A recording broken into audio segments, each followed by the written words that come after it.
to Cincinnati Soccer Talk, powered by FC Cincinnati supporters. Get in touch, soccer fans. Email us at cincysoccertalk@spmt.tv. Now, here is your host, Nick Suberling. Hey, what's happening, Cincinnati Soccer Talkers? Welcome to episode 91 of Cincinnati Soccer Talk. Glad you're with us here on this fine Monday evening. Lots to get to this week. We'll talk a little bit about the potential soccer-specific stadium, the saga that never ends here in the Queen City.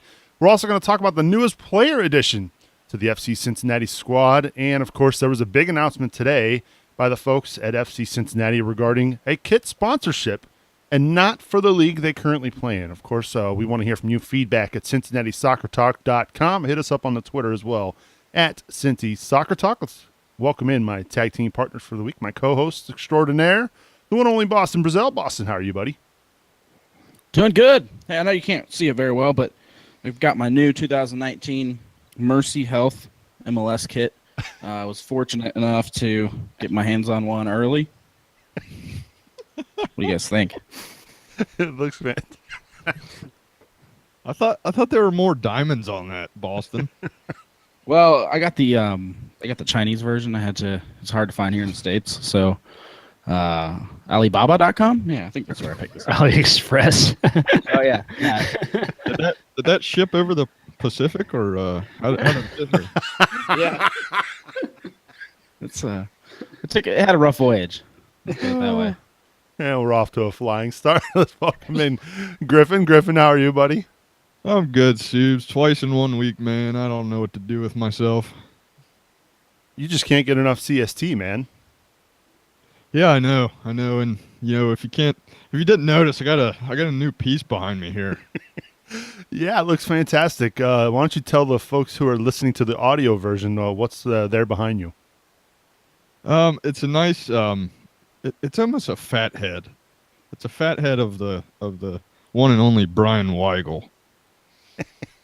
In his rarest form. Yes. That's a pretty mean face you got back there. Yeah, it's I kind of use that as a motivational piece. So, I'm not a very great writer of articles, but when I get distracted, I see that on the wall, and his screaming face says, "Get back to writing." Redheads are supposed to be pale. That's one red-faced redhead. That has to be about 90% of the blood to his face. That can't be healthy. Might have been during the fire match, the Chicago fire match. I don't know. That looks like an older picture. He's got a lot of hair in that picture. Ever since he's had that additional kid, I think he's losing that hair. Yeah. That's a good shot by Alex, though. Thanks, Alex. Yeah, we got to give full credit to Alex Veer. Capturing Brian Weigel in his rarest form. Good to have you back, Griff. And, of course, last but not least, my main man, I was like, the one and only Joseph Sagai. Fresh off his fantastic performance in the inaugural Save the Crew FIFA Memorial Tournament over the weekend. Joseph, how are you, buddy? I'm good, Nick. Good to be back. I feel like I can finally come out and say, now that we've had time to let Gordon enjoy his victory, that I was afraid I would be accused of collusion, and that's totally why I lost 5-1, since we were kind of close in advertising the tournament. Wanted to make sure, unlike the Growler Cup, no one accused me of anything negative, so felt it was best to sit back and maybe let some others participate here. Is it true you lost to a 9-year-old? No. Oh, God. What is CST's record in FIFA tournaments now? It's got to be something awful. Man, I can't decide which is I'm worse at, like playing real soccer or playing FIFA. I used to think I was better at FIFA, and then I had that match happen. And the worst part is we interviewed Brian Swanson, the guy who beat me, and I was like crossing my fingers about after like the 60th minute, like maybe he'll be shy, maybe he won't want to be on the podcast with us. And oh man, his face lit up. He invited the opportunity to deliver a little trash talk, but good on him. He deserved the win. So it looked like a good time. You guys did a good job over the weekend streaming it on our Facebook page. Wish I could have made it down. But I probably would have embarrassed myself playing FIFA as well. So maybe I'm glad I didn't come down. But it's good to have you back, Yosef. Really excited to get your thoughts on. Well, we'll get into it here in a moment. But before we dive deep into what will be an epic Cincinnati Soccer Talk, we have to give a shout out and congratulations to the 4 area high schools that came away with state soccer titles this past weekend. We got to give it up to the boys, Beaver Creek. Even though they're not Cincinnati, they're up near Dayton. I still consider it the region. They brought home the state championship there. And, of course, all 3 divisions in girls soccer came home to Cincinnati. Got to give it up to Loveland, Indian Hill, and, of course, Summit Country Day. That's pretty awesome. Cincinnati representing, out of the 6 soccer titles, 4 of them coming to the southwestern Ohio region. That's pretty cool, guys. Yeah, that's awesome.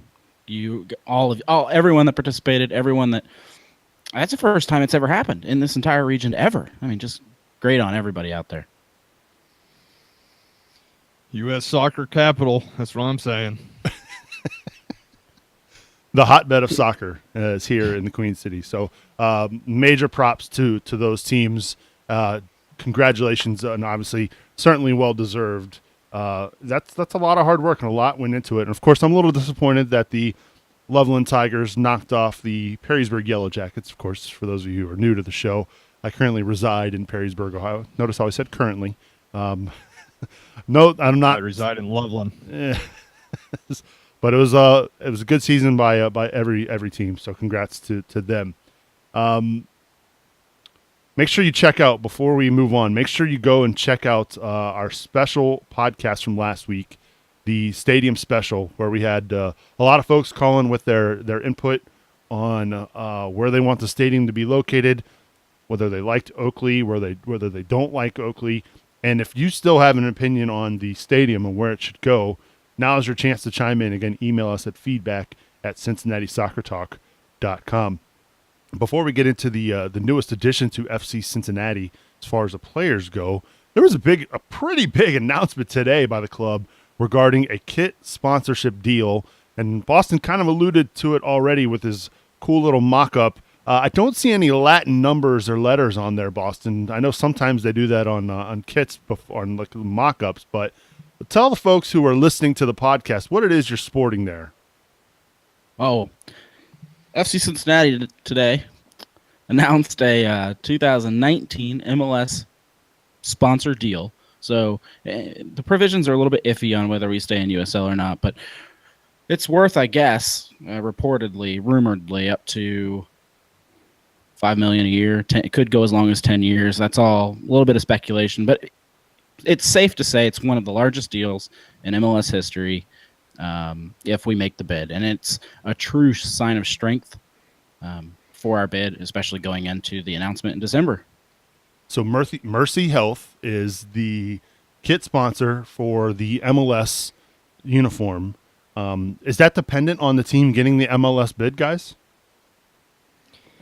Yeah, it's MLS contingent. So as far as we know, it's still Toyota for next year. But, 2019, if we have the MLS, will be Mercy Health. And that kit is not for sale, for those who did not read the article. I'm wearing it. Oh, Boston got the prototype. Boston, do you check the collar for any hidden messages on that? Yeah, I said something about Todd Poutine. I wasn't.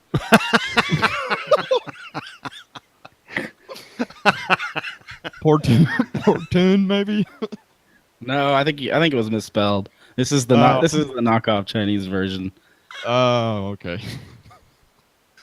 God, that's a great deal. And Brian Weigel, who's screaming behind your shoulder there, Brian. Yeah, calm down, Brian. Quiet down. We're having a podcast here.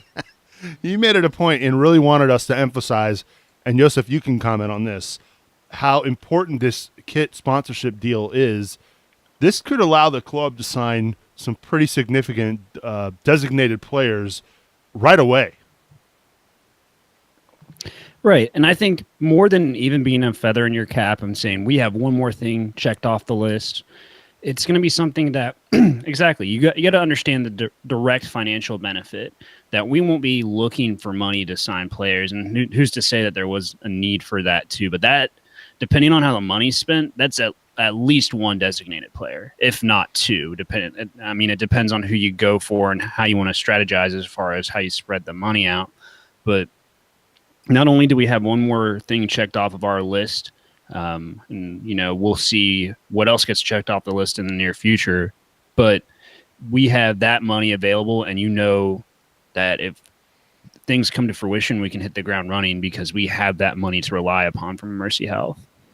I don't Go ahead, Brian. I don't have any sources, Subes, but I believe they said this was on par, if not better than Atlanta United with the American Family Insurance. And I was reading today, I think the league average was like 3 to 4 million for a shirt sponsor. And if Atlanta was at the top of that, I mean, we might be getting close to like 5 million. Yeah, it's again, I don't crazy. have any sources, but I thought it'd be pretty high. Yeah, Boston, didn't you find something where somebody from MLS or a source inside MLS commented on the fact that this was one of the largest kit sponsorship deals in their history? No, it's actually the people that helped FC Cincinnati with the whole selling the sponsorship. I think they're called Premier Sponsorship something. They're based out of New York as well, and they were there at the announcement with Mercy and FC Cincinnati, and they are the ones that put out the statement that this is top of the line. This is top of the MLS sponsorship. And if you're the owners in MLS and you've got a kit sponsorship deal that's currently up, and you're seeing these numbers that FC Cincinnati's getting before even getting into the league, they've got to be licking their chops.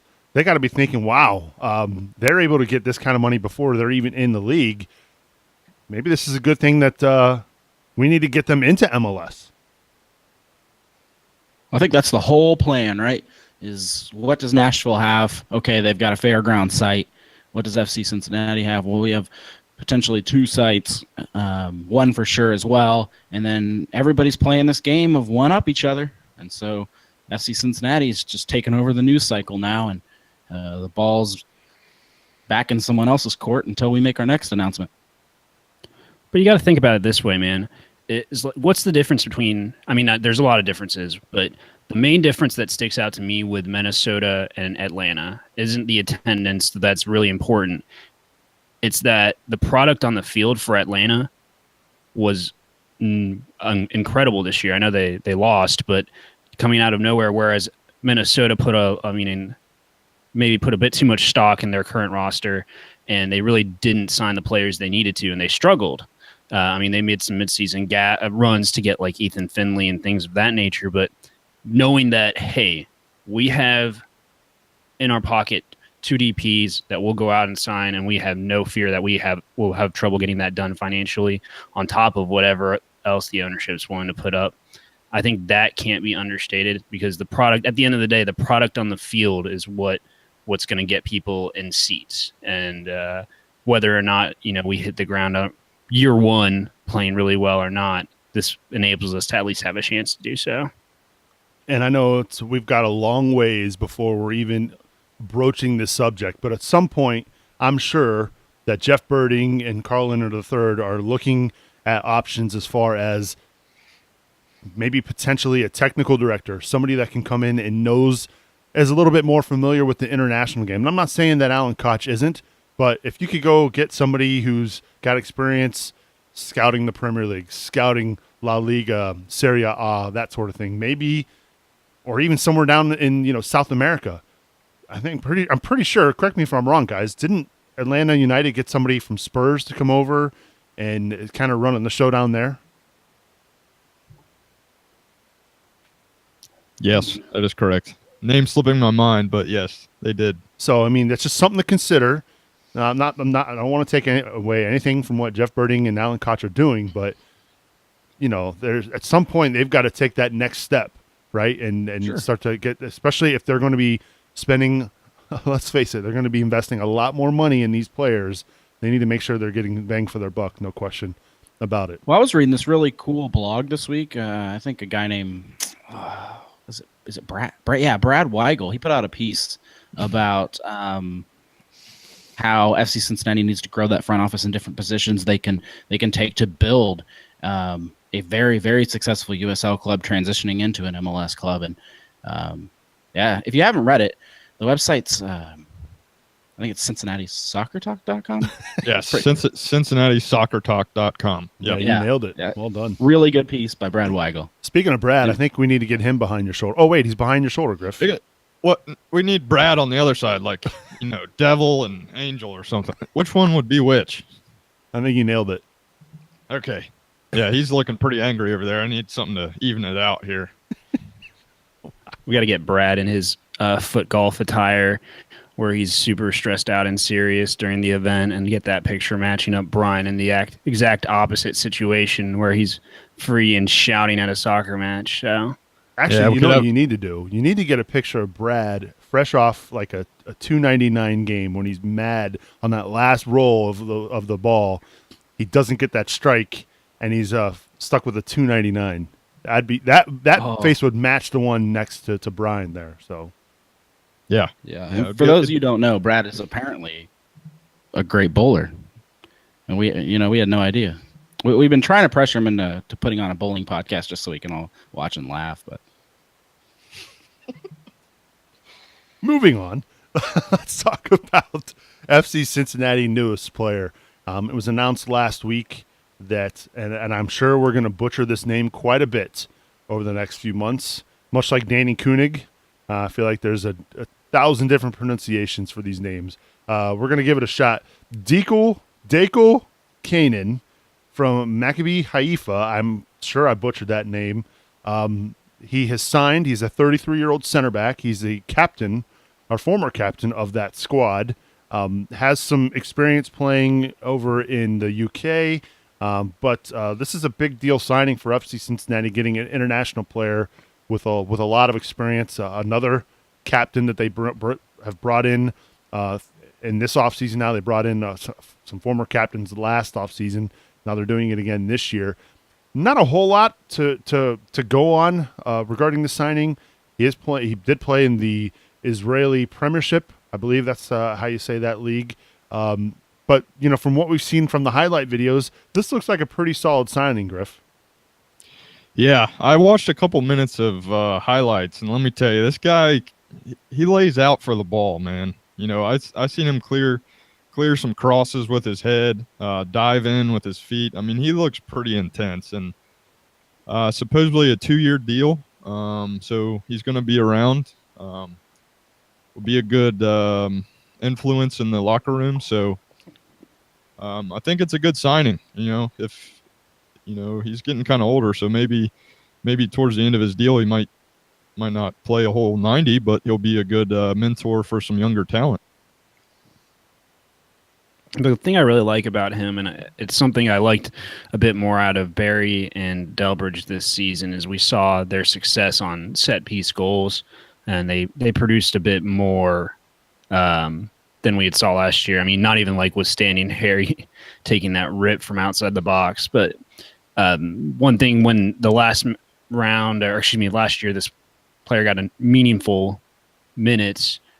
He had 5 goals. So I'm really happy to see. I mean, that was back in 2015, 2016. But at the same time, I feel like if we have to, maybe have to, he takes one of their spots if they don't come back, that, we won't lose anything as far as offensive production, because we struggled on set pieces in year one, and, we weren't spectacular, but we are a lot better this year. I'm not going to get my hopes up, though, this year, guys. Remember last year, Soup sends me down to practice. Boston, how's it going down in practice? What do you think of the new signings? Hey, guys, Dakers is the greatest player that's ever fallen on this green earth. And there's a little difference.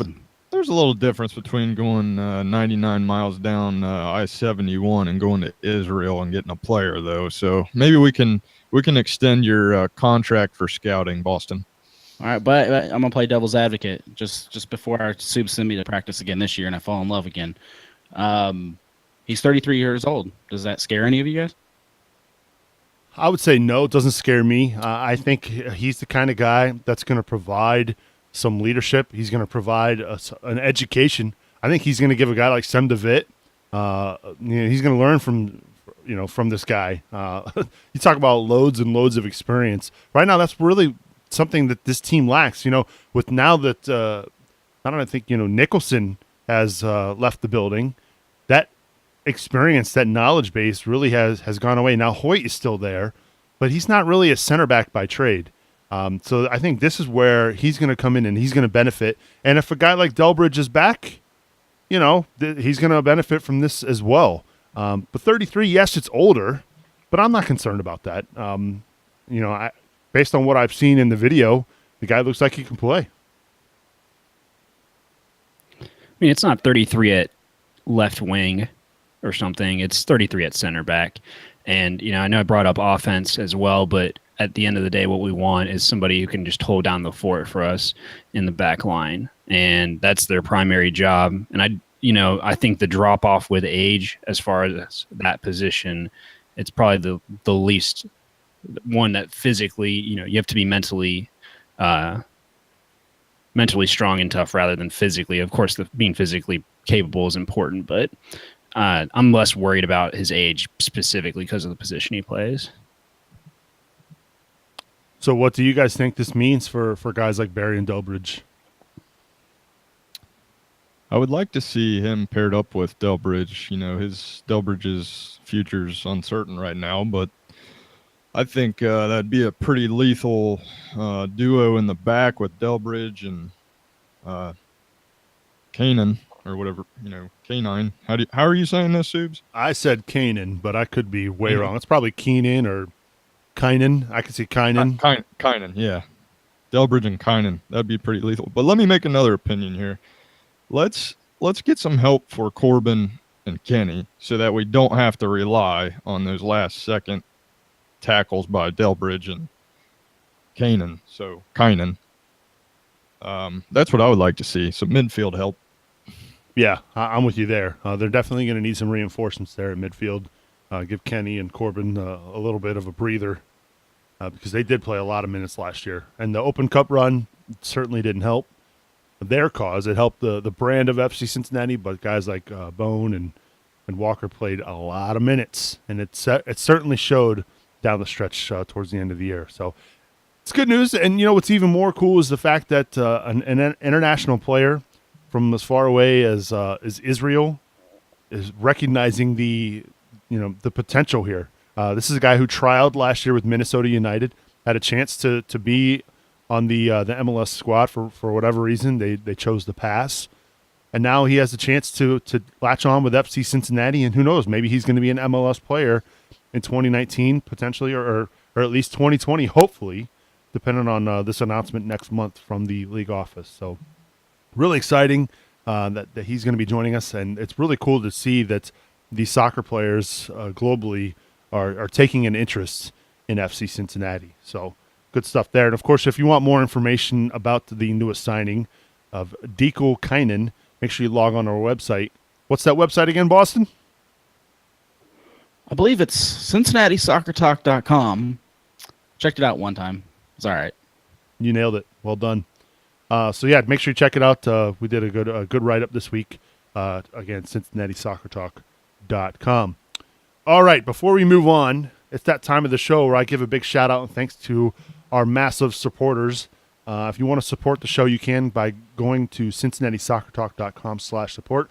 These folks that I list off here are some big-time contributors, big-time donors, and we cannot thank them enough for what they do for our show. So big shout-out and thanks to Matt Adamchick, of course, Tim Bronsel from King's Hammer, Mama Subes, Pat Suberling, we heard from her last week. Hilarious. Jamie Smed. By the way, Jamie Smed, I don't know if you know this, pretty cool deal for Jamie. Kyle Martino announced his candidacy for the USSF president, and they are using her photo for the website, for Kyle Martino's website for his campaign. That's kind of cool. That's kind of a big deal. So, Jamie, props to you. Well done. Mike Hudson, and, of course, Jonas Tom. We got to give them a big shout-out and thanks for their support of our show. Again, a listener-supported show. As always, we could use your help. CincinnatiSoccerTalk.com/support to go and support CST. And, of course, if you get registered, you can join that Growler Cup for next year. So make sure you get on that. All right. It was announced today by SportsIllustrated.com's Grant Wall. This was kind of a big deal. That his insiders are telling him that MLS expansion for the first 2 spots are down to 3 cities: Cincinnati, Nashville, and Sacramento. Out of the list of, I think it was 11 or 12 cities that applied, Cincinnati is in the final 3. That is a big deal. And obviously today's kit sponsorship deal that was announced with Mercy Health is another stepping stone or another little notch in FC Cincinnati's belt to show the league office, like, hey, we're ready for this. They're still going to have an announcement coming up here in the near future regarding stadium financing and probably a stadium location. That's going to add to their resume as well. But here they are with 3 cities, 3 really good cities as far as candidates go. But here they are looking like, hey, they got a real shot at this, guys. Yeah, that was pretty exciting to hear. I mean, I think a lot of us had thought that, but you never know what's public opinion and what's actually behind the scenes. And that's a guy who should have a little bit of oversight, especially behind the scenes, talking to MLS insiders. And he's able to reach out to people who know guys on that expansion committee and other owners. And so it's really good to hear just all this stuff we're doing is not in vain. There's not some Phoenix in the background, that's paying homage somehow and is going to sweep in at the last minute and steal it. So I think it's really good for the 3 of us, the 3 bids there are now. It's a 66% chance, and then 50% chance, I guess, if you're one of the people that think Sacramento's in. Yeah, but here's the deal. Sacramento for the longest time has been kind of portrayed as a lock to get into MLS. But now I'm starting to wonder, there hasn't been a whole lot of news coming out from Sacramento lately. And maybe that's a good thing for Sacramento. I don't know. But, Nashville's been making headlines. Obviously, Cincinnati's been making headlines. Is it really possible, Joseph, that Sacramento, who has been in line, really the longest out of all of these cities, is going to get passed up once again?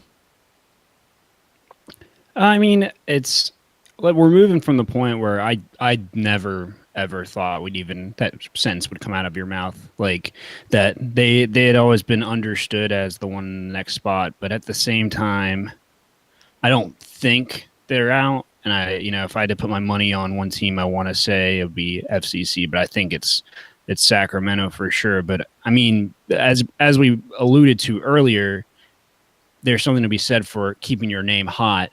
And though they've checked off all of the boxes, and they've done it a while ago, or at least most of the boxes, the continuing kind of one-upsmanship for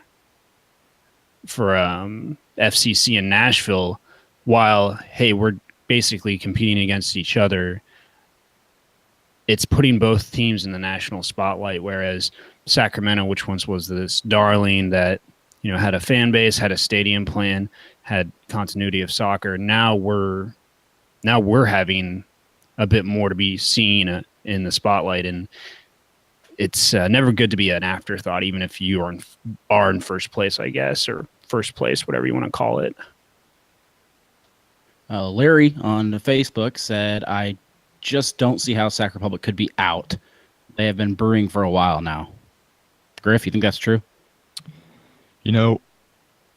I really don't know what to say because I don't want to bring up a sensitive subject here, but we might have an East team moving to the Western Conference.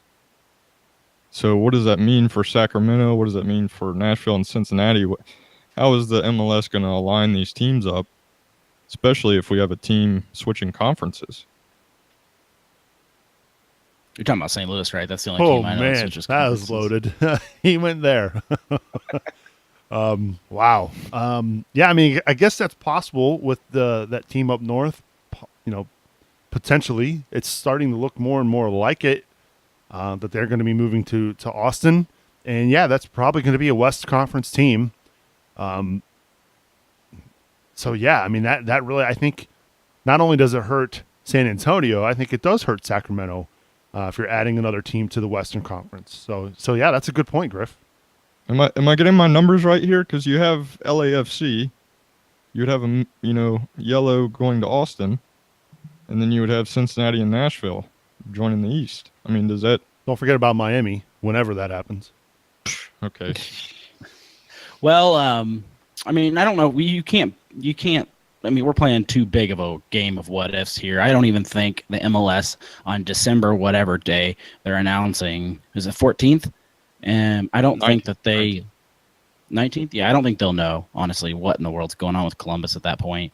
They're not going to know if Columbus has a stadium in Austin, if Columbus has the sponsorship deals in Austin, and no one's going to approve that move until they have everything in place. At what point? Yeah. At what point are you David Beckham? Do you not just sell your team? Because he could probably make a boatload of money for what he had to pay. I don't think he even had to really pay for that deal. I think that was part of his agreement in coming over to the United States. It's like $25 million. It's something petty. Yeah. Can you imagine a ownership group of 51% Carl Linder, 49% David Beckham? Could you imagine that? That would be pretty cool. Could he come and play? Pretty sure that deal is Miami only. Yeah. That's a good point. And I'm sure the shoes anyway. Yeah, I'm sure.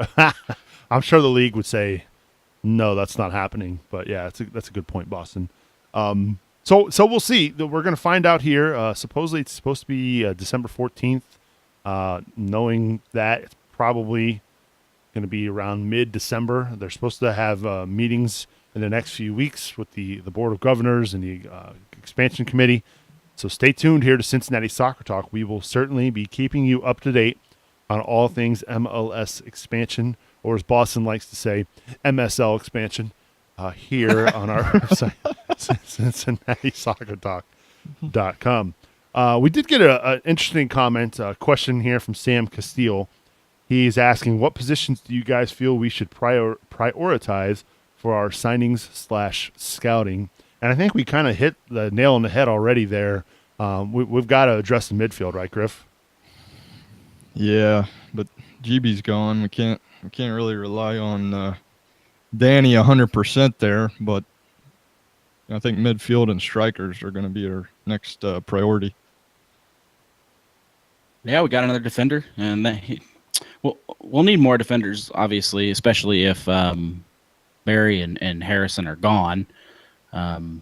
If we're able to bring one of them back, then that really helps out that back line, and then we can focus more on other areas. But what are the two weaknesses of this year? I mean, I'd say we did a decent job of scoring, considering GB kept pace with Coley, even missing a ton of games.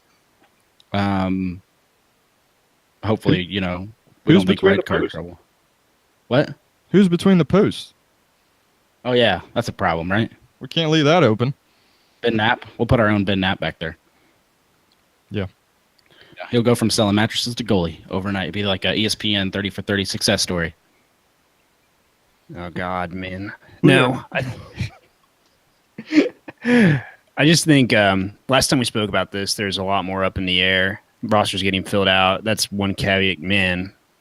We need that settled, but we need a second striker for sure, no matter what you think of Danny Koenig. And then, as you said, Bri, I think we can't expect to just run our midfielders into the ground, hoping they can put out 90 minutes a match without any rest. So there you have it. I think you got to address the spine. They've already started to do that with the signing of Diko Kainen. That's a big time signing at center back. I think they're also going to need to address the central defensive midfield. I'd like for them to go and get a playmaker to play that number 10 right in behind the striker. And then, of course, get another striker. That would be nice. I'd imagine there's a pretty long wish list for Alan Koch, who I believe is back from traveling the world. There's no more where in the world is Alan Koch Instagram posts, Facebook posts, tweets. So we'll find out. But, yeah, I think that they've got to address the spine of the team, starting at goalkeeper all the way up to striker. So those are going to be the big signings, hopefully, this offseason for FC Cincinnati. And, of course, it wouldn't be a Monday night show without us talking about what's happening literally right now as we speak. That team down south is playing for the USL title against Swope Park Rangers. Apparently, there's been some big breaks for either team. We're all rooting for Swope, right? I mean, there's no doubt about it, no question. Yeah, I'm rooting for Swope. I tried to turn on the game, but I think my contrast is way off. I just got like blinded by this purple light, and it was awful. I felt like, when you wake up and you have a hangover and boom, hits you. So I quickly shut it off, but I think I saw briefly that it was 0-0. And this coming in from our own Brad Weigel.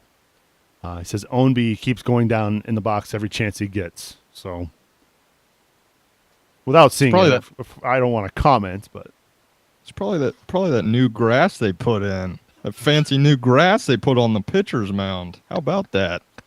What, $80,000? Yeah. Got to environmentally dispose of the grass, they said. Well, yeah, they have to. Streamers touch that grass. Like, yeah. You have to get rid of it. They got to hire a full-time hazmat team for 2 weeks. I think it's 3 foot of soil they have to dig up in order to get the streamers out. It's the right move. We're bringing the Western Conference over to our fields. We can't let them be on contaminated pitches. Yeah, you got to be a good host. I don't even know where to go. You guys are on fire tonight. Right now, yes, 0-0 is the score. So it goes Swope. We're rooting for you, hardcore. Somebody commented today on Facebook wanting to know what the etiquette is or what they should be doing as far as tonight's USL final. And it's like, no question, you root for Swope. I think we touched on that last week. There's no way you would ever see me rooting for that team down south. Not a chance. Hey, Subs. Yeah. Hey, Subs. There is a good result after this match. Do you know what that is? What's that? Win or loss for the Louisville City FC. I heard after this match there will be normal extended business hours at Radio Shack. Oh man, yeah, that's an inside Twitter joke for those of you who don't know. James O'Connor, as you're aware, we heard from our very own Bill Grandisto, who called in earlier this year, works at Radio Shack. So that's a good sign. That's great news for those folks down in Louisville, no question. How about this? Christian Pulisic today on the Players Tribune talking about not making it to the World Cup. And for those fans of Italy, welcome to the NIT. We've got some really good countries involved. You got the Americans, you got the Netherlands, you got Ghana. Who else didn't make it? Italy. That's a pretty good World Cup or a NIT roster of these countries that aren't making it. But anyway, Christian Pulisic today said on the Players Tribune that he's really excited about American soccer. He's a big fan of teams in Major League Soccer. And more importantly, he said, and I'm not exactly quoting here, but he did say how excited he was to see what cities like Cincinnati are building. So the fact that Christian Pulisic is aware of what's going on in Cincinnati is kind of a big deal, right? That's pretty cool. That's for sure. I didn't even know he knew we were on a map. Yeah, and thanks for not quoting, Subs. Yeah, it gets you in trouble, man. I appreciate you not trying to read that word for word. What do you think, Joseph, though? You're like the guru of international soccer. You're the one always down at Ryan House on Saturdays watching stuff. I think we should start our own tournament with blackjack and never mind. The US, I mean, that's crazy one. I think that the likes of which you're mentioned is huge, because as much as anyone can say, hey, whatever they want about Atlanta, right? As an expansion team, that's the goal. And the fact that basically the current, I would argue current and future of U.S. soccer brought us up with the likes of them shows that, hey, this team is on the map. And I think there's this city is on the map, no matter what comes to fruition with MLS. It's just, hey, I mean, as far as we know, I don't know that anyone reading this article is going to change the outcome and whether it be in our favor or not. But man, it's something to see because that got a lot of attention. It was, everyone was waiting to hear from him, and that was nationally put into the spotlight. And yeah, Italy got lost for the first time since like World War II. So it's going to be an interesting World Cup, even without the U.S., which was already a defeating feeling. So.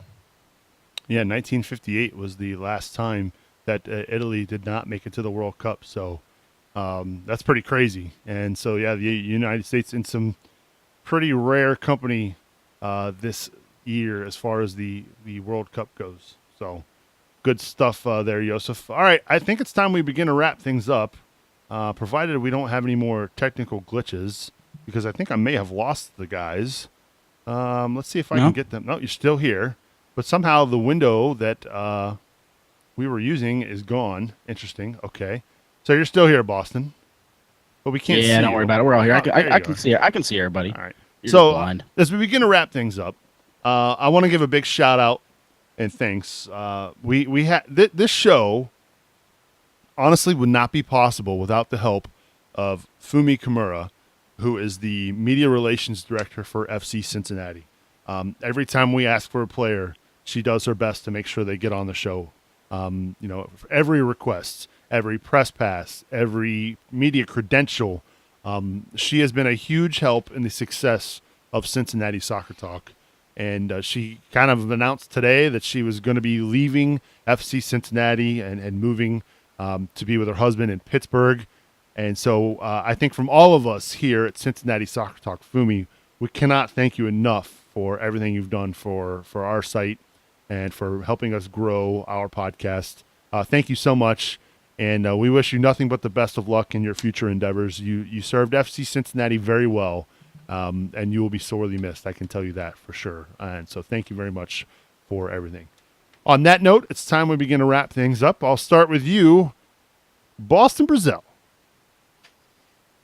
I'm looking forward to the next couple weeks of up and down drama as we decide whether we're going to play in Oakley or Newport or Paul Brown or Great American Ballpark and all the ideas that get tossed around here in the next couple of weeks. But ultimately, we have a club, and it's exciting. I wanted to give a quick shout out. I guess tonight news broke that Rochester is going to have a meeting on Wednesday, a press conference to discuss, in quotes, the future of soccer in Rochester. So I doubt there's many Rochester fans that listen to our show, but if there are, or those of you in Cincinnati that care, this is a team that's been in American soccer for a long time. They actually were an MLS hopeful back in their heyday. This is a team that has kind of been around. It's like a crew situation, if you can say that. The one that they won, they've even won the Open Cup, right? This is just a legendary team that we would hate to see fold. I'm hoping that the press conference is good news instead of bad news. But anytime you see something announced like that, it sounds bad. FC Cincinnati is not announcing a press conference to talk about the future of the club. So just my thoughts are with everybody in Rochester, and I really hope that goes well up there. Good stuff, Boston. As always, appreciate you being on the show this week. Thanks for having me. Even with your MSL Mercy Health kit, duct tape right, Subes, job, you did well. Yeah, I have a confession. This might actually be painter's tape. That's why it's falling apart. I should have used duct tape. Good stuff, Boston. All right, final thoughts as we begin to wrap up, Griffin. Yeah, just gonna piggyback off of Boston there. San Francisco won the NASL, and they're closing up shop as well. Looks like so. There's multiple teams across the nation here are closing up shop. So when we're talking about stadiums or anything to do with the club, let's just remember, give our support, but let's just be thankful for what we have because, it's been 2 years now, and I don't even remember what it was like before we had this great club in our city. Yeah, I'm with you, man. Lots to be thankful for. And of course, with Thanksgiving come up, that's a perfect way to wrap things up. Good stuff, Griffin. Glad to have you back. And I'm sorry we don't get to see that. Maybe Brian Weigel had something to do with our technical difficulties tonight. He didn't want everybody seeing that mean face anymore. Yeah, I think I got to even things out. I got to get Brad on the other shoulder, or possibly maybe Bill back there howling like a wolf. Ooh, I like that. Sure. That's a good call. Appreciate you being on as well. And of course, last but not least, Yosef Sagai. Yeah, I guess thanks for having me on, Nick. My final thought would be that we are not going to – a lot of people asked why or how the show would go on in the off season. A lot of podcasts, especially soccer podcasts, can take a break during this time period, and everybody needs to keep at least their eyes peeled and look out for show specials because there's going to be a lot of news cranked out upcoming here soon, and there's not a better group of writers who are on the ball. So these, I mean, I know I can give each of you individual shout outs, but the fact that the way, news is going to be breaking here soon and the way it's pounced upon and taken care of on CST's website is outstanding. So no days off, and make sure you're at least checking the website daily so you can keep in tune with everything that's unfolding. Yeah, that's a great segue because you're right, Yosef. The news is going to be coming fast and furious these next few weeks, especially with the financing deal that the team and the city and county are going to be announcing potentially, the potential stadium site. That could also be some big news as well. And, of course, coming up here in December, it's going to be all about MLS expansion. So good stuff. And make sure you check out CincinnatiSoccerTalk.com, like Yosef said, each and every day. Yosef, appreciate you being on this week, buddy. Yeah, good to be on as always. And I appreciate you guys going relatively easy on me after my FIFA match. Yeah, I can't talk because I probably would have lost as well, and I'll just leave it at that. My final thoughts this week. Again, make sure you get subscribed to the podcast so you don't miss a single episode. Like our stadium special that we did last week, you can do that by going over to CincinnatiSoccerTalk.com/iTunes, or if you're on a Google device, you can go to CincinnatiSoccerTalk.com/Google, or maybe you have a podcasting app like Stitcher or Pocket Cast. That's what I use. There are many, many different ways to subscribe to the show, but make sure you get subscribed so you don't miss a single episode of our show. And of course, make sure you get supporting the show. CincinnatiSoccerTalk.com/support. Help us out. Help make this venture go a long way. Again, CincinnatiSoccerTalk.com/support. And that's going to do it for this episode of Cincinnati Soccer Talk. My thanks to Boston Brazel, Griffin, and Yosef Sagai. I'm Subes, reminding you to watch your tackles, and we will see you all next week.